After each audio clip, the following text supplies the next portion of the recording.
I tapped my subway card on the way out and accidentally charged the fare to my wife's linked payment account. I'd barely stepped out of the station before two officers shoved me to the ground, telling me I was suspected of embezzling company funds. They hauled me in for a full day of interrogation before I finally pieced it together. My wife's male assistant had reported me. He even called me afterward. "Mr. Fox, I'm the one who filed the report. Why weren't you spending your own money? Why did you charge it to Ms. Henson's account? How is that any different from stealing? Ms. Henson earns every cent with blood, sweat, and tears. That money isn't for you to blow however you please. Consider today a lesson. From now on, I will be managing all of your expenses. Every single dollar you spend requires a formal company request submitted to me. You can only use the money once I approve it. Oh, and your monthly spending cap is $70. You've already spent $69.95 today, so don't even think about spending another cent this month." I listened to him, so serious, so pleased with himself, and laughed. The kid had been at the company for 6 months. Just because my wife spoke politely to him, he'd started managing everything on her behalf, acting like he was her personal steward, but he had no idea. The company was mine. Every dollar in my wife's bank accounts was mine. Even his salary came out of my pocket, and his precious Ms. Henson was nothing more than a Cinderella who'd married up into my family. Who gave him the right to manage my family's money on my wife's behalf? The officers heard every word Julia Swanson said through the phone, then looked at my screen showing the linked payment notification. Subway fare, $1.90. Their faces went dark. They offered me a formal apology and assured me they would notify my wife's company about their employee filing a false police report. But I didn't have time for any of that. I rushed to the hospital. My mother had been scheduled for surgery the previous afternoon.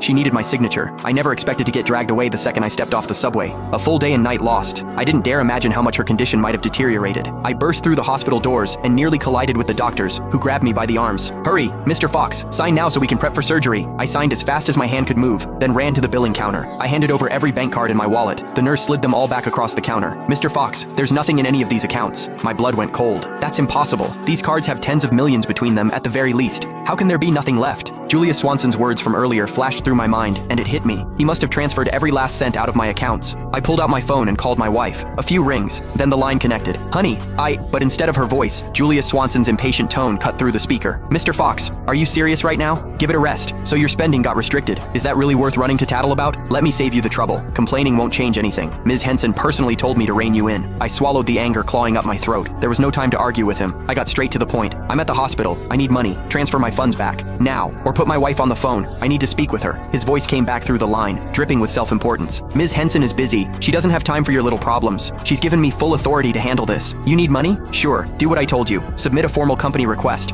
Once I approve it, the funds will be released. Oh, and just a reminder, you've got exactly $1 left in your monthly allowance. Don't bother requesting more than that." The pain in my stomach was unbearable. My face had gone white. I finally snapped, shouting into the phone, "I told you, I'm at the hospital. My mother is in critical condition. She needs surgery, and they're waiting for payment. The card I used wasn't Sheila's. It was mine. Transfer the money back into my account right now, or I'll report you for theft." Silence on the other end. A few seconds passed, then the line went dead.